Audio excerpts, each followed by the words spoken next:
E hoje eu quero dar continuidade. Ontem nós falamos sobre o poder dos votos, e hoje eu quero falar sobre o poder do jejum. O poder de quê, irmãos? Poder do jejum. Então abra comigo Mateus capítulo 6 e o verso 16 a 18. Mateus capítulo 6, o verso 16 até o verso 18.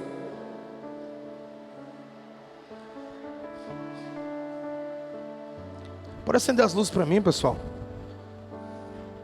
Projeta para mim. Diz assim: quando jejuarem, não mostrem uma aparência triste, como o rosto, como os hipócritas, pois eles mudam a aparência do rosto, a fim de que os outros vejam que eles estão jejuando.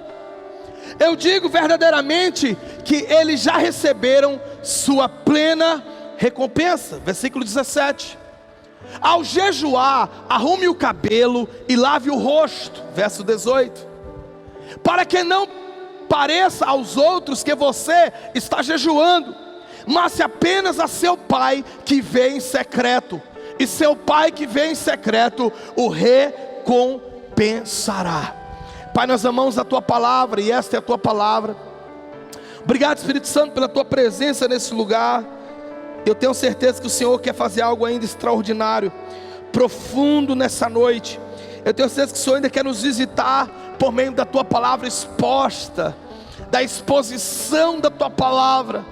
Por isso, Espírito Santo, captura o nosso coração, captura o nosso olhar aqui nessa noite. Que possamos nos render completamente a quem tu és, que possamos nos render completamente à tua presença, à tua vontade, Senhor. Que possamos estar deleitados em ti. Espírito Santo, continue a falar conosco nessa noite, no nome poderoso de Jesus. Quem diz amém? O cristão precisa de poder, amém? O cristão precisa de autoridade. Nós falamos isso ontem, amém? O cristão precisa da presença de Deus, amém? Então, se nós desejamos um nível mais elevado de fé, se nós desejamos um nível mais elevado do sobrenatural de Deus, então nós precisamos fazer os nossos votos, e nós precisamos nos consagrar e jejuar ao Senhor. Você que nos visita hoje, seja muito bem-vindo. Nós temos todas as quarta-feiras o culto. Hoje, excepcionalmente, quinta-feira, nós estamos aqui numa semana profética. Amanhã estaremos novamente aqui. No sábado o pastor Lúcio vai estar conosco. Amanhã o pastor Renan de Mata Roma com a equipe vai estar conosco. No sábado vai estar o pastor Lúcio conosco. Na segunda-feira, amém, pastor Déry vai estar conosco. Na terça-feira vai ter alguém conosco. Na quarta-feira pastor Pedro Meirelles também vai estar conosco, amém? Então serão dias intensos, e eu convido você a não perder nenhum só dia. Então o cristão precisa buscar sabedoria, o cristão precisa buscar autoridade, e Jesus nos ensina a fazer isso por meio do jejum. Jesus, ele ratifica, ele intensifica, ele confirma que nós precisamos jejuar. Então essa palavra que eu vou compartilhar com vocês é extraída desse livro intitulado 7 compromissos para crescimento espiritual. Qual é o tema do livro? Então, se você puder adquirir esse livro, adquira, porque é um livro fantástico. E ele vai falar de sete compromissos que você assume para que possa crescer em Deus e na sua espiritualidade. Então a verdadeira sabedoria, querido, é ter a mente de Cristo. Paulo nos ensina na carta aos Coríntios que nós temos a mente de Cristo. Ser sábio ou conhecer as leis espirituais, querido, é para quem busca a Deus, é para quem jejua, é para quem ora. Uma vida de discernimento é para quem busca a Deus, aleluia. Uma vida, querido, ajustada é para quem busca a Deus. E o privilégio de discernir as coisas espirituais é para quem busca a Deus. E esse privilégio pode ser dado, não me interprete de maneira errada, mas esse privilégio pode ser dado até mesmo a um analfabeto. alguém que não tenha tanto conhecimento terreno, alguém que às vezes nem sabe ler direito, mas tem uma fome e um desejo por mais de Deus, e essa fome e esse desejo por mais de Deus o fazem buscar, o fazem jejuar, o fazem orar. E às vezes um cientista, às vezes um engenheiro, às vezes um homem culto não tem essa sabedoria, porque não busca no Espírito, ele busca na terra. Mas nós, no entanto, estamos buscando aquilo que é concernente às coisas espirituais. Alguém está vivo aqui nessa noite? Foi Jesus que disse aos discípulos: fiquem em Jerusalém, até que do alto sejais revestidos de poder. E quando vocês forem revestidos de poder, vocês estarão autorizados a ir. Jesus não autorizou os discípulos a ir até que eles estivessem revestidos de poder. Então esse poder, quem prometeu foi o próprio Jesus. Então quando você jejua, quando você ora, quando você busca por poder, você está buscando por aquilo que Jesus prometeu. E esse poder não é para sua fama, esse poder não é para sua glória, esse poder não é para sua exaltação, mas esse poder é para a proclamação do reino de Deus. Por que o Senhor nos reveste de poder, irmãos? Para proclamarmos o reino de Deus. Então o poder que o Espírito Santo traz a nós não é para nossa fama ou para nossa vanglória. Nós tratamos sobre isso na série Dons do Espírito Santo, ministrada no ano passado. Então eu quero falar hoje sobre jejum, porque jejum nos dá poder, amém? E nós vamos falar sobre isso. Um tempo de jejum é um tempo em que você se entrega. O período de jejum é um período de entrega. O período de jejum é um período de rendição. Um período de jejum é um período de consagração à presença de Deus. É um período reservado para estarmos a sós com o nosso Deus. O jejum é um chamado espiritual e não carnal. Repita após mim: o jejum é um chamado espiritual e não carnal.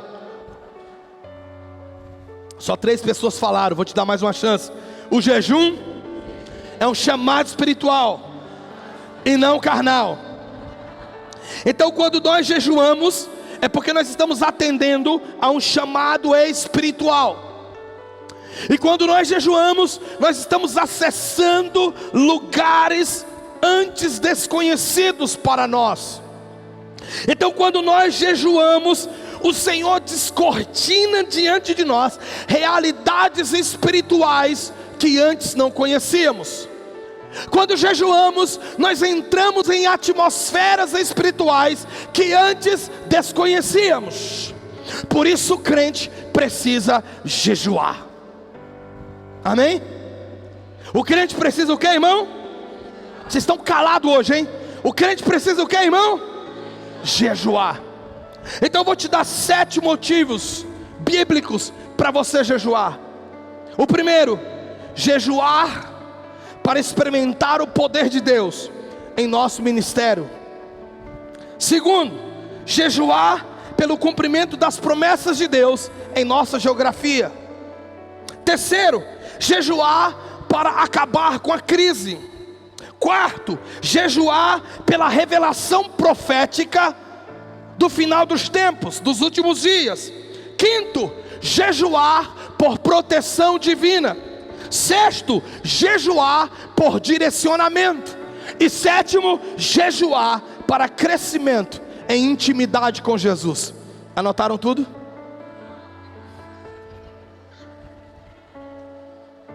Tá, vamos um por um agora. Primeiro, jejuar para experimentar poder de Deus em nosso ministério. E isso Jesus ensinou aos discípulos em Mateus capítulo 17, verso 21. Leia comigo, Mateus 17, 21 diz: mas essa espécie de demônios, ele está falando ali, só sai pela oração e pelo jejum. Jesus ensina sobre esse poder no ministério, quando os discípulos tentaram libertar um garoto, um menino possesso por demônios, e eles não conseguiram expulsar. Então eles perguntaram para Jesus: por que nós não expulsamos? O que aconteceu? Aí Jesus respondeu a eles dizendo: essa casta de demônios não sai se não for por jejum e oração. Então anote aí no seu caderninho: existe uma dimensão de poder que é liberada por meio do jejum e da oração regular. Anotou? Existe uma liberação de poder que é liberado por meio do jejum e da oração regular. Aleluia. Então, se nós precisamos do poder do Espírito Santo, se nós precisamos da unção do Espírito Santo, se nós precisamos da capacitação do Espírito Santo, o que a gente precisa fazer? Jejuar.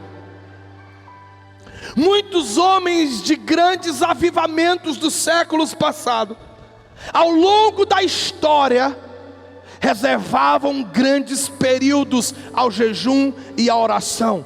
Eu falei ontem para vocês de Jonathan Edwards, que orava 5 vezes ao dia, jejuava 3 dias dentro do mato, sem comer nada. E foi um homem poderoso na presença de Deus, um grande avivalista. John Wesley, conta-se a respeito de John Wesley, que ele adotou para si o princípio da igreja primitiva. Então conta a respeito de John Wesley, que ele jejuava 2 vezes por semana. Toda quarta e toda sexta-feira, John Wesley estava jejuando. Um grande avivalista do século XVI. Assim como George Whitefield e tantos outros homens de avivamento, jejuavam regularmente, porque eles entenderam que há um poder sobrenatural que é produzido a partir do jejum, a partir do lugar secreto na presença de Deus. Alguém vivo aqui? Anote essa frase de John Wesley, anote essa frase na capa da tua Bíblia. John Wesley dizia o seguinte: o homem que nunca jejua está tão longe do céu quanto o que nunca ora. Entendeu? O homem que nunca jejua está tão longe, tão distante do céu, quanto o homem que nunca ora.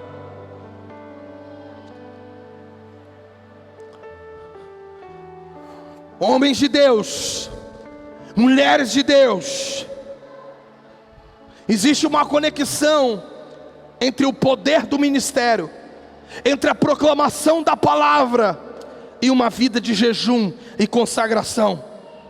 Por isso a igreja primitiva possuía tanto poder, por isso a igreja primitiva possuía tanta autoridade, porque a igreja primitiva jejuava constantemente. Aleluia. Então, se a Iba Chapadinha deseja que as multidões aflorem para cá, nós precisamos jejuar mais, nós precisamos orar mais, nós precisamos consagrar mais. Tem alguém vivo aqui? Porque é o poder do Espírito Santo que atrairá as multidões para esse lugar.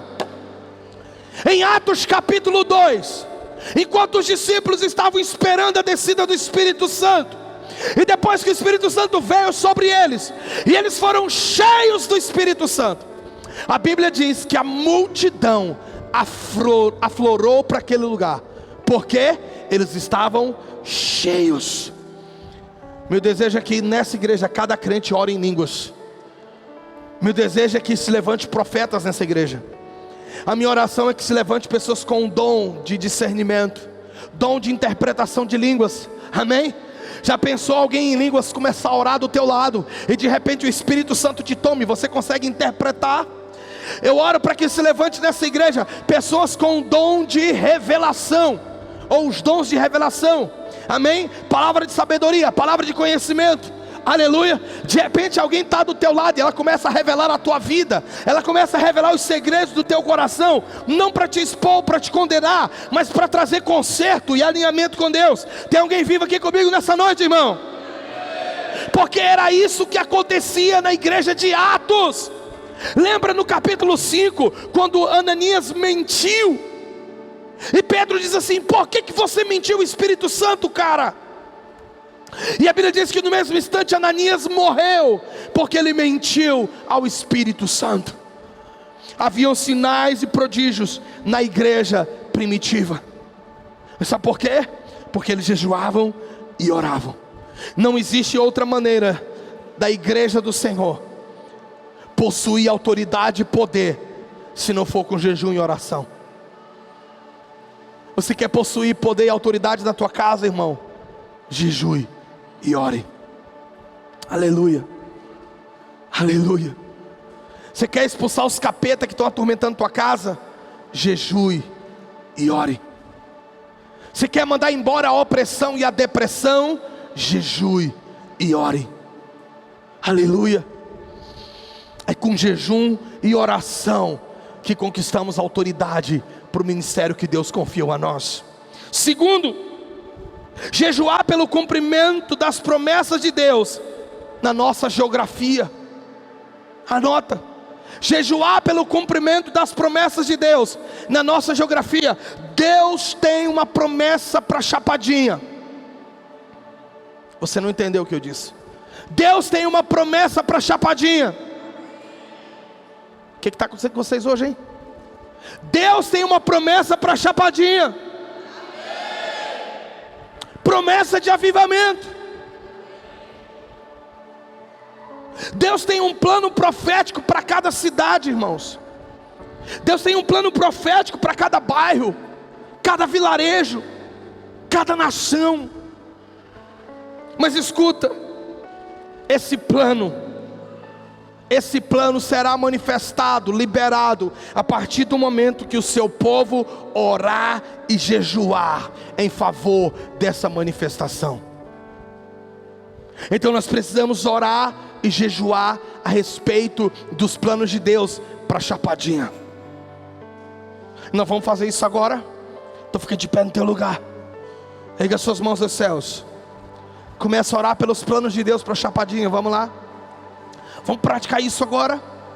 Você está num ambiente profético, irmãos. Existe muita resistência nesse lugar. Intercessores, orem.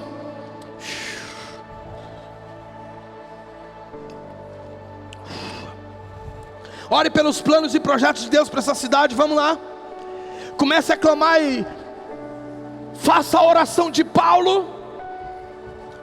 Senhor, eu chamo à existência aquilo que não existe, como se já existisse.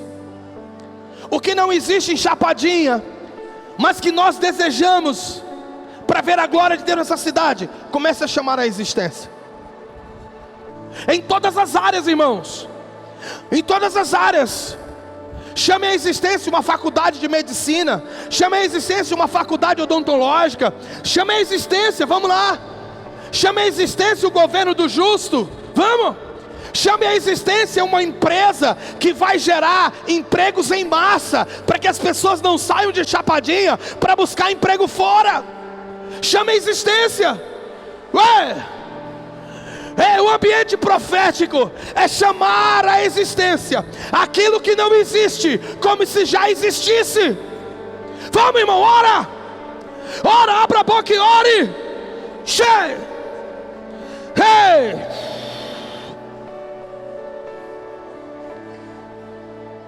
Precisamos romper os céus nesse lugar.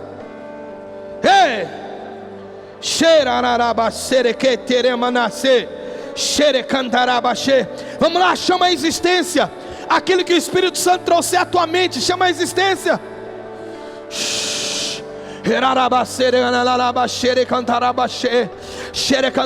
Chama a existência na área da saúde. Vamos lá, na educação. Vamos lá, chame a existência o plano de Deus para Chapadinha.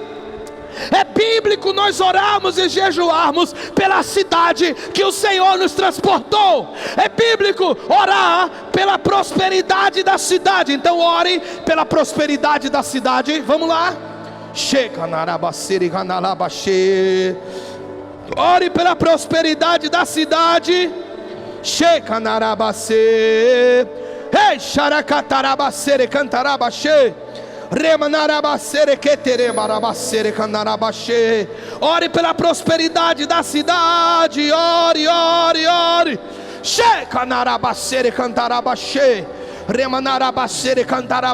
Nós profetizamos grandes indústrias que irão se instalar em Chapadinha. Elas gerarão empregos em massa. Elas gerarão empregos em massas. Ei, oramos por faculdades para que os nossos jovens não saiam daqui para ter que estudar fora. Então nós profetizamos faculdades. Vamos, irmão. Vamos, irmão, vamos. Você é profeta de Deus. Quem é da área da saúde, começa a profetizar na área da saúde. Chame a existência na área da saúde. Vamos lá. Quem é da área da educação, chama.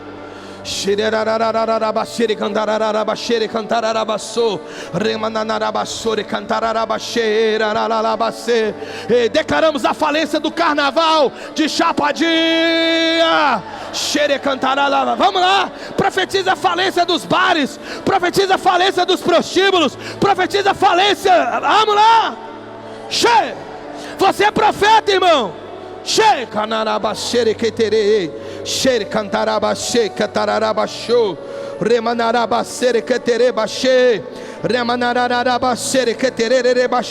Chama a existência, vamos lá. Chama a existência, chama a existência, chama a existência. Que Deus libere os planos dele para essa cidade. Que Deus libere os planos dele para essa cidade.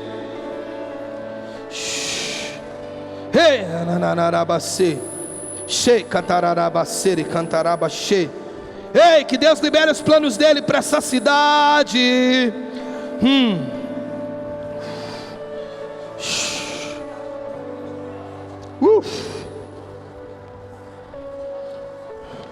Amém? Amém? Você pode sentar? Ei, Jesus. Ei, Jesus. Quando Deus te faz uma promessa, irmão, escuta. Quando Deus te faz uma promessa, é porque na verdade Ele está te convidando a responder a Ele. Você ouviu o que eu disse? Quando Deus te faz uma promessa, Deus está te convidando a responder a Ele. Então toda promessa de Deus, querido, anota isso, é um chamado para cooperarmos com Ele por meio da oração e do exercício da fé. Acho que você não entendeu isso. Toda promessa de Deus é um convite para cooperarmos com Ele, um exercício da nossa fé, para que Ele libere os planos dEle para uma geografia. Então, se você ama Chapadinha, se você ama essa cidade, o seu coração, o meu coração, precisa estar alinhado ao coração de Deus, para que correspondamos em fé e em oração, clamando a Ele, para que corresponda, para que realize todos os planos, todos os projetos. Então, quando Deus nos dá uma promessa, Ele quer despertar o nosso coração a clamar a Ele. Todas as vezes que Deus falar contigo em promessa, Ele está te dizendo assim: clama a mim, clame a mim, bata até essa porta abrir. Então toda promessa de Deus é um convite a clamarmos. Será que tem alguém entendendo aqui nessa noite? Toda promessa de Deus é um convite a clamarmos. Ele quer que você clame. E se Ele nos prometeu que vai entregar essa cidade, Ele disse: pede-me e eu te darei as nações por herança. Então é uma promessa do Senhor, irmãos. Então a gente precisa clamar: Senhor, dai-me essa cidade, dai-me essa cidade, dai-me essa terra, dai-me essa geografia. Deixa eu contar um testemunho para vocês. Alguns anos atrás, lá no início do ministério, lá em 2005 ou 2006 mais ou menos, um amigo precioso estava pastoreando a igreja de Mata Roma, o pastor Cristiano, lá de Miranda do Norte. E Deus nos deu uma instrução, e Deus nos disse que durante 40 dias nós deveríamos andar pelas ruas de Mata Roma, ungindo rua por rua, e deveríamos reivindicar as vidas daquela cidade. Então só eu e o pastor Cristiano pegamos as nossas bicicletas, e toda noite na madrugada nós andávamos rua por rua, ungindo e clamando pelas vidas daquele lugar. Se hoje Mata Roma tem desfrutado de uma grande colheita, é porque lá atrás houve alguém que clamou: Senhor, dai-me essa cidade. Hudson Taylor clamava: Senhor, dai-me a China. Será que o nosso coração está disposto a clamar: Senhor, dai-me Chapadinha? Às vezes eu ando pelas ruas dessa cidade e eu vejo, essa cidade tem muitos jovens, e eu olho e digo: Senhor, dai-me os jovens dessa cidade. Porque se eles vierem, vem o pai, vem a mãe, vem o tio, vem a avô, vem todo mundo. Está comigo ou não? Então quando você estiver andando pelas ruas de Chapadinha, clame comigo: Senhor, dai-me essa cidade. Para a glória de um homem? Não, irmãos, para a glória do nosso Deus. Você sabia que a Bíblia fala que Daniel, ele orou para que o Senhor cumprisse a promessa dele a respeito da libertação de Israel do cativeiro babilônico? Escuta, Deus já tinha dito que libertaria o povo, mas Daniel não sossegou. Daniel orou, dispôs o seu coração a orar ao Senhor até que a libertação acontecesse. Anote para você ler em casa, Daniel capítulo 9, do 1 a 24. Daniel capítulo 9, você vai ler, leia todo o capítulo, leia o capítulo 10 também. Daniel tinha uma promessa, Daniel tinha a palavra profética, mas Daniel não parou de orar. Daniel não desistiu de orar. Ei, escuta, tem gente que quando recebe a promessa de Deus, para de orar. Vira para o seu vizinho e diga para esse vizinho: não pare de orar, porque a profecia chegou. Diga: faça o contrário, ore mais. Porque toda profecia é um convite de Deus, nos chamando a orar e a clamar. Você já tinha ouvido isso? Amém? Você está entendendo isso nesse lugar? Então se a promessa chegou, você deve continuar orando. Senhor, eu creio e eu vou continuar orando. A Bíblia conta a história de Neemias. Neemias também era conhecedor da promessa de restauração dos muros da cidade, mas Neemias não parou de orar e jejuar até que o Senhor fizesse algo naquela geração, até que o Senhor lhe respondesse. Outro exemplo que nós temos na Bíblia é o exemplo de Cornélio. No livro de Atos capítulo 10, nós não iremos ler essa história, mas você pode ler Atos capítulo 10. Cornélio orava, Cornélio clamava por salvação, Cornélio clamava com toda a sua força, para que o coração de Deus fosse liberado na família dele.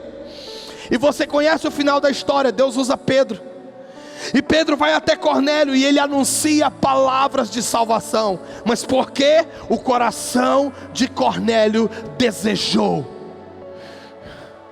Ei, eu tenho uma palavra de Deus para você nessa noite, querido. Eu tenho uma palavra de Deus para você nessa noite, querido.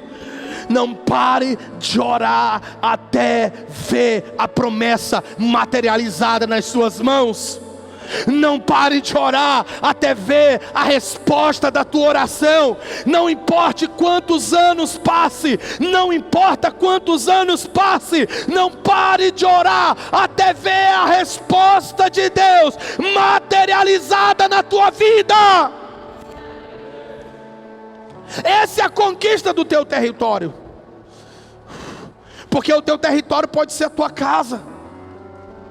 A salvação ainda não entrou na tua parentela. A salvação ainda entrou talvez na vida do teu pai, ou da tua mãe, ou de um irmão. Alguém da tua casa ainda não teve um encontro com Jesus, e este é o teu território. Então ore até Deus mudar a tua geografia, até Deus mudar o teu bairro. Eu me lembro que isso aconteceu aqui também.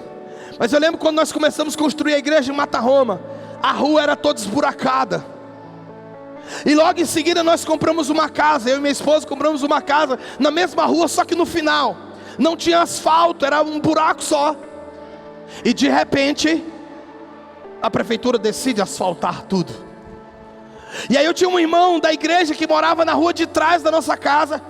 E um dia ele chegou aqui para mim e disse: rapaz, pastor, o que acontece? Eu moro aqui há tantos anos e nunca asfaltaram a minha rua. Você mudou ontem para cá e já asfaltaram a tua rua. E eu disse: você está orando pouco, ora mais. Mude a sua geografia, irmão. Está comigo aqui ou não? Quando nós chegamos aqui nesse prédio não tinha asfalto, você lembra disso? E o que Deus fez? Mandou asfalto. Você está aqui comigo?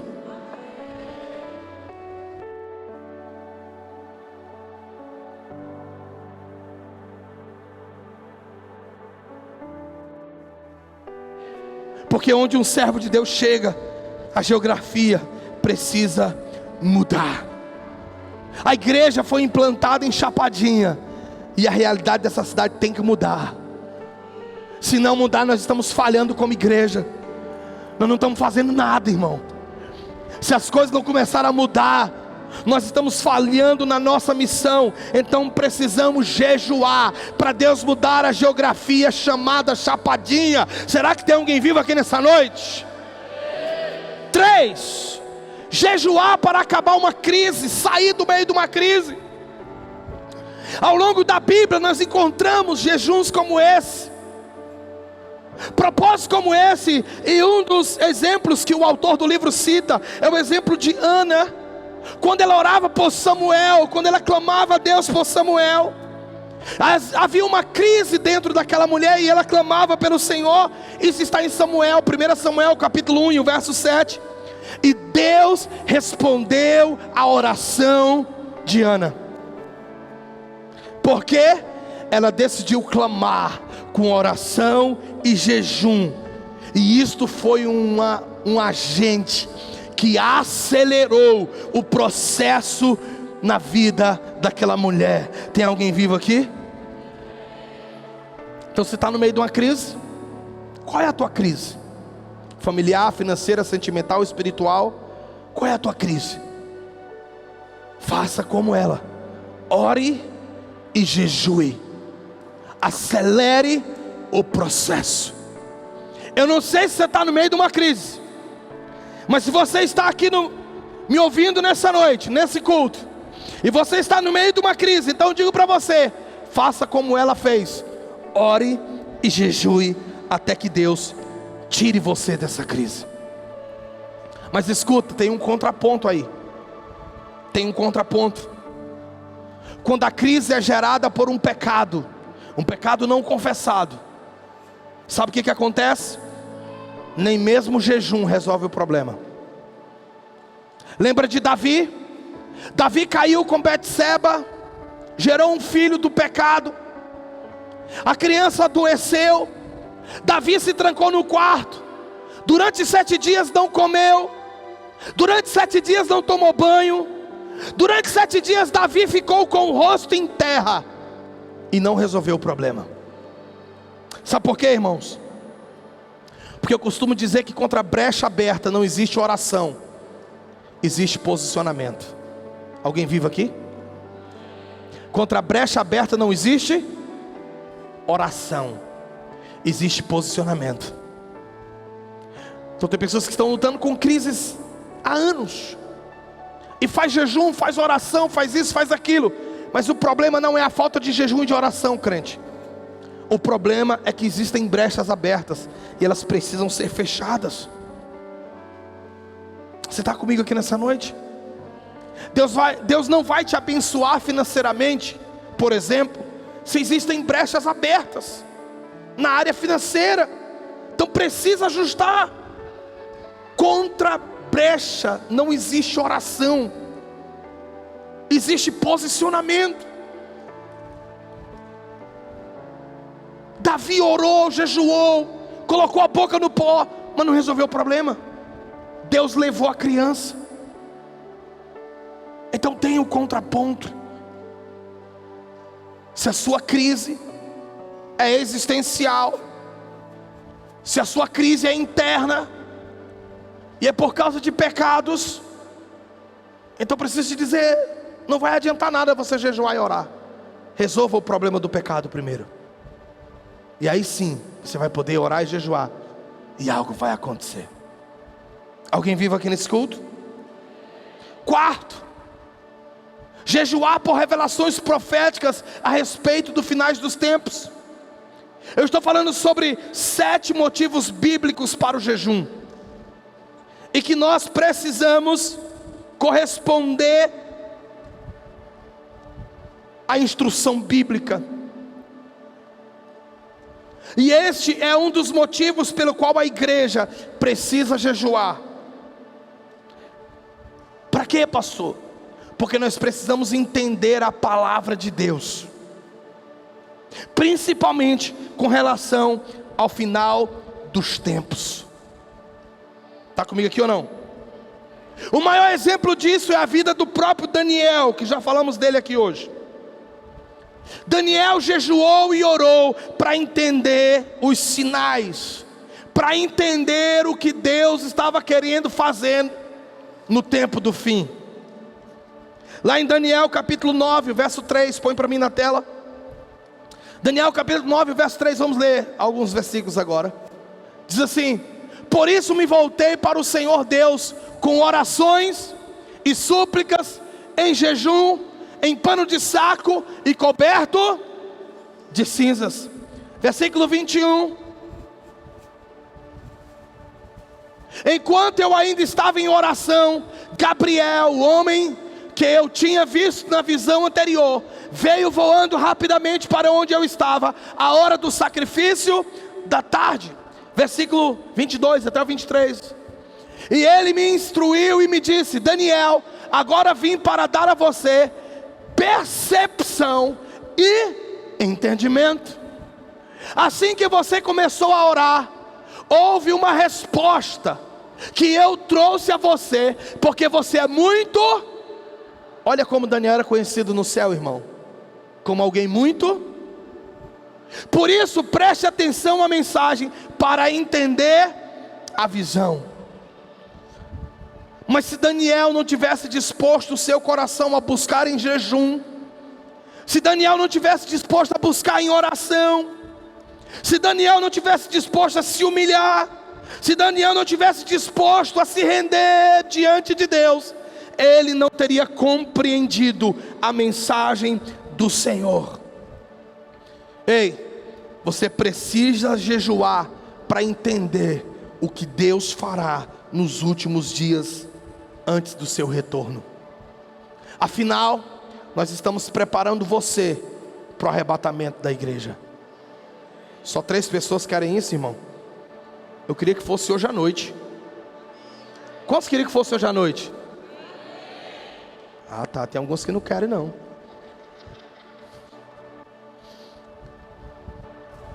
E a Bíblia anuncia que nos últimos dias haverá uma liberação de conhecimento como nunca antes. Daniel profetizou a esse respeito.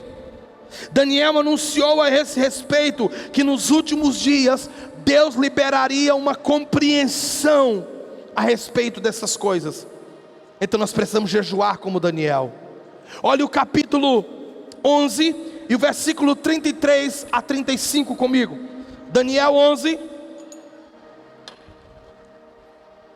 eu estou te dando instruções, eu estou te dando ferramentas, querido, para você guerrear em 2024. Ontem eu te falei sobre votos. Você que não estava ontem, o link da mensagem já está no grupo da igreja, você pode ouvir. E hoje eu estou falando de outra ferramenta, que é o jejum. E em Daniel capítulo 11, 33 em diante diz: aqueles que são sábios instruirão a muitos, mas por certo período cairão a espada e serão queimados, capturados e saqueados. Quando caírem receberão uma pequena ajuda, e muitos que não são sinceros se juntarão a eles. Alguns dos sábios tropeçarão para que sejam refinados, purificados e alvejados até a época do fim, pois isso só acontecerá no tempo determinado. Deixa eu fazer uma pergunta para você. Existe algo que purificará a igreja no tempo do fim? E na minha leitura, segundo o que eu estou lendo também aqui em Daniel, sabe o que vai purificar a igreja no período do fim? A grande tribulação. A igreja precisa ser refinada. E nessa época, Daniel diz que muitos vão ensinar aos outros, muitos instruirão a outros. O que Daniel está nos dizendo é que próximo do período do fim, muitos se levantarão com uma maturidade, com um conhecimento bíblico nunca visto antes. Eu creio, querido, que a mensagem dos últimos dias será clara. Deus vai levantar alguns, se é na nossa geração, se é na nossa época, então Deus vai levantar alguns aqui. Aleluia! Se não nós, os nossos filhos, ou os nossos netos, mas Deus vai levantar com um grande poder e glória, com uma mensagem clara a respeito do fim. Assim como Daniel tinha uma mensagem clara, porque Daniel jejuou e orou para entender a mensagem do fim. Ei, querido, nós somos peregrinos nessa terra, nós estamos aqui de passagem, irmão. Você não é daqui, você é um extraterrestre, porque você é do céu, você não é da terra. Você estava pensando que estava falando de OVNI, né? Você é do céu, meu irmão, você não é daqui. Então a gente precisa entender o que Deus fará nos últimos dias. E Daniel nos ensina a aplicar o coração, a buscar o entendimento dos últimos dias. Daniel nos ensina que a igreja deve jejuar e orar para compreender a mensagem dos últimos dias. Não seja alienado. Busque entender. Busque compreender o que Deus está fazendo na igreja. O Espírito Santo está preparando a igreja para o maior avivamento da história. O Espírito Santo está preparando a igreja para o maior mover. Nunca houve um mover na história como haverá nos últimos dias. Há quem diga que os melhores momentos da igreja será próximo do arrebatamento. Eu vou repetir para você anotar. Há quem diga que os melhores momentos da igreja será próximo do arrebatamento. Mas se prepara, vão ser dias difíceis. Essa é a mensagem do fim, irmão. E a gente precisa entender. Sabe qual é o problema? É que os púlpitos estão cheios de mensagens de autoajuda. Ninguém quer pregar mais a Bíblia como ela é. Ninguém quer ensinar mais a Bíblia como ela é. Quer ensinar apenas palavra de autoajuda motivacional para o coração do homem. Ei, irmão, eu tenho uma preocupação: te ensinar a Bíblia, o Evangelho de Jesus, puro e simples como ele é. As pessoas próximas do arrebatamento, elas estarão distraídas. Em Mateus capítulo 24, do versículo 37 até o 39, Jesus pinta para nós um quadro que antes do arrebatamento da igreja, antes do seu retorno, serão como nos dias de Noé. As pessoas estarão distraídas, elas não estarão dando ouvido à mensagem do Evangelho. Mas sabe quem vai estar distraído? É as pessoas lá fora que não estão aguardando o retorno de Jesus, porque a igreja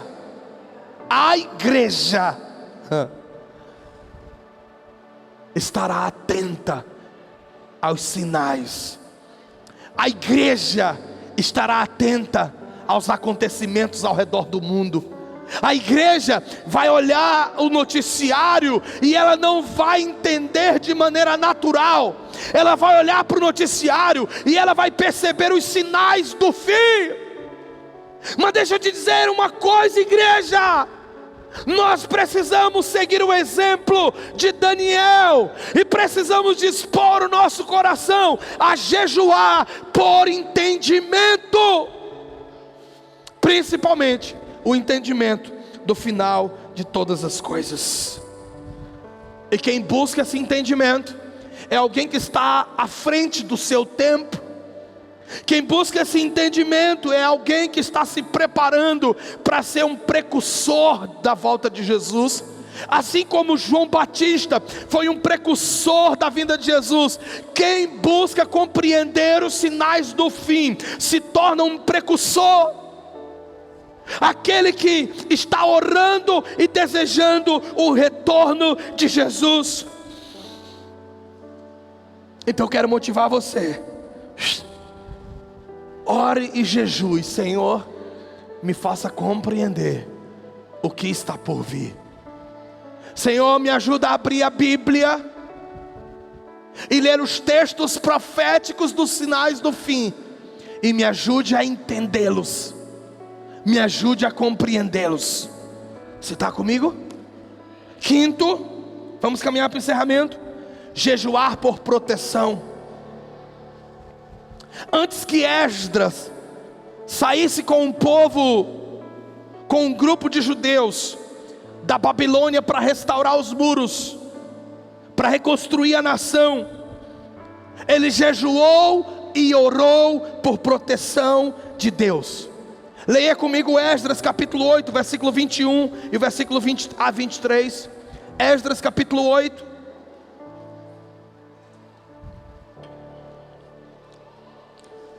versículo 21 a 23 diz assim: ali junto ao canal de Ava, proclamei jejum, para que nos humilhássemos diante do nosso Deus, e lhe pedíssemos uma viagem segura para nós e nossos filhos, com todos os nossos bens. Tive vergonha de pedir soldados e cavaleiros ao rei, para nos protegerem dos inimigos da estrada, pois lhe tínhamos dito: a mão bondosa de nosso Deus estará sobre todos os que o buscam, mas o seu poder e a sua ira são contra todos os que o abandonam. Verso 23.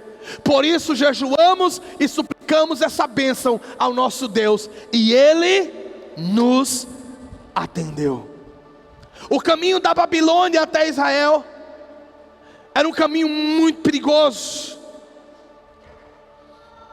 Era um caminho de aproximadamente 1000 quilômetros.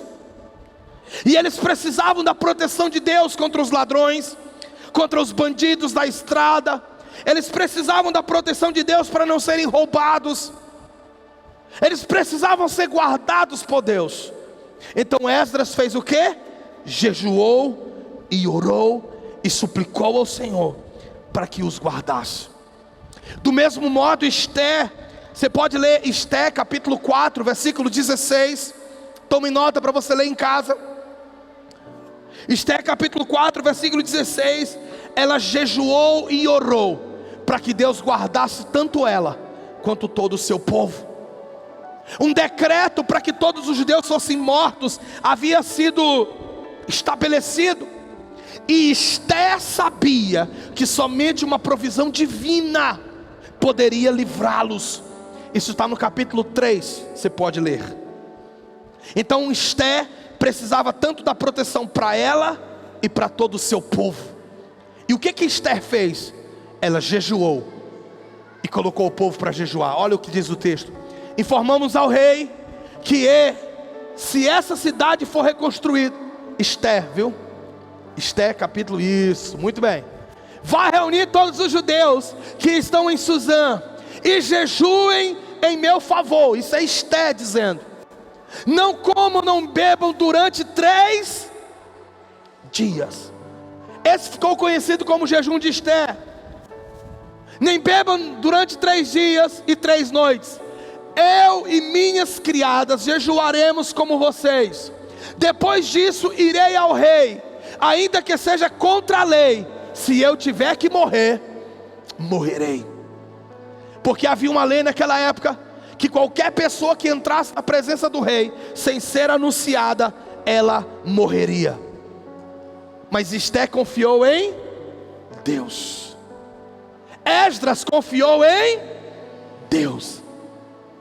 Na história de Esdras que lemos agora há pouco, ele disse: eu não pedi soldados ao rei, porque eu confiei na bondade, na mão poderosa do nosso Deus. Ei, querido, mesmo sabendo que Deus está contigo, mesmo sabendo que Deus te guarda, não pare de jejuar e orar para que Ele continue te protegendo. Amém? 6º, jejuar por direcionamento. Estamos encerrando. Jejuar por direcionamento. Nós vemos isso ao longo da igreja primitiva, que orava por discernimento. Paulo orava e jejuava por discernimento. Os apóstolos oravam e jejuavam por discernimento. Você pode ler Atos capítulo 13, 1 e 2, e Atos capítulo 14, do 21 a 23. Então escuta: se nós orarmos e jejuarmos, pedindo ao Senhor discernimento, Ele nos dará. Então ore e peça ao Senhor direcionamento para a sua vida em 2024. Fale ao seu vizinho e diga para ele: vizinho, ore, jejue, peça direcionamento para 2024. Ei, crente, não faça nada sem consultar o Senhor. É um erro gravíssimo não pedirmos direção para Deus. Olha o conselho do apóstolo Tiago, capítulo 4, verso 13 a 16. Põe para mim Tiago 4, do 13 a 16. Diz assim a palavra: ouçam agora, vocês que dizem: hoje ou amanhã iremos para essa ou aquela cidade, passaremos um ano ali, faremos negócios e ganharemos dinheiro. Versículo: vocês nem sabem o que acontecerá amanhã. Que é a vida, a sua vida. Vocês são como a neblina que aparece por um pouco de tempo e depois se dissipa. Em vez disso, deveriam dizer: se o Senhor quiser, viveremos e faremos isso ou aquilo. Este é um conselho para quem precisa de direcionamento. Senhor, qual é a tua vontade? Senhor, eu estarei vivo amanhã, e qual é a tua vontade? Então peça ao Senhor direcionamento para 2024. Por isso nós estamos em 7 dias de jejum, e eu quero convidar você a entrar nesse jejum. Jejum em uma refeição principal, mas não deixe de jejuar. E o último e o mais importante tópico dessa noite: jejuar para crescer em intimidade com Jesus. Pegou? Jejuar para crescer em intimidade com Jesus. Esse nível de jejum não busca algo externo. Esse nível de jejum é motivado pelo desejo de conhecer a Cristo. Esse nível de jejum busca algo interno. Esse nível de jejum nos faz desapegar de títulos, nos faz desapegar de propósitos externos. Esse nível de jejum nos faz experimentar do relacionamento com Jesus. E isso foi ensinado pelo próprio Jesus em Mateus capítulo 9, versículo 14. Fica comigo que eu vou encerrar aqui nesse ponto. Mateus capítulo 9, verso 14, diz assim: então os discípulos de João vieram e perguntaram-lhe: por que nós e os fariseus jejuamos, mas os teus discípulos não? Versículo seguinte, Jesus respondeu: como podem os convidados do noivo ficar de luto enquanto o noivo está com eles? Virão dias quando o noivo lhes será tirado, então jejuarão. Amém? Então jejuarão. Sabe qual é o entendimento aqui? É chamado de o jejum do noivo. O jejum do noivo é o jejum onde nós desejamos a presença. Esse nível de jejum é aquele jejum que você não pede nada a não ser a presença dEle. Esse nível de jejum, você não vai em busca de bênçãos, você não vai em busca de conquistas, você não vai em busca de poder, de livramento, de proteção, não. Esse nível de jejum, você só quer a presença. Como diz aquela canção lá do Bota Fá Maior para mim, mestre, Fá Maior. Como diz aquela canção do Theo Huber, né? Eu só quero tua presença. Hoje não vou te pedir nada. Só quero levantar a minha voz para te dizer que a tua graça já basta. Cante comigo. Eu só quero. Hoje não vou pedir nada. Hoje não vou te pedir nada. Só quero levantar a minha voz para te dizer que a tua... Jesus disse: como eles podem jejuar se o noivo está com eles? Então o jejum do noivo não tem a ver com bênçãos externas. O jejum do noivo tem a ver com a presença. Esse é o jejum mais poderoso que você pode fazer. É o jejum onde você deseja mais de Jesus. Você não tem a presença física dele, mas você tem a presença do Espírito Santo. Naquela época os discípulos tinham a presença física de Jesus. E Jesus disse: eu estou com eles. Eles amam a minha presença e eu amo estar com eles. É isso que Jesus está dizendo em outras palavras. Mas Jesus disse: vai chegar uma época em que eu serei tirado. Eu vou para a cruz. Eles vão jejuar. E eles vão jejuar porque eles têm saudade do céu. Eles têm saudade da minha presença. Eles têm saudade de estar comigo. Eu quero convidar você a ficar em pé. E eu quero dizer para você nessa noite: de todos os 7 motivos de jejum, eu quero desafiar você: faça um jejum ainda esse ano. O jejum do noivo. Eu só quero a presença. Estou te esperando aqui. Eu já fechei a porta, pode vir. Estou te esperando. Estou te esperando para fazer o que tens que fazer.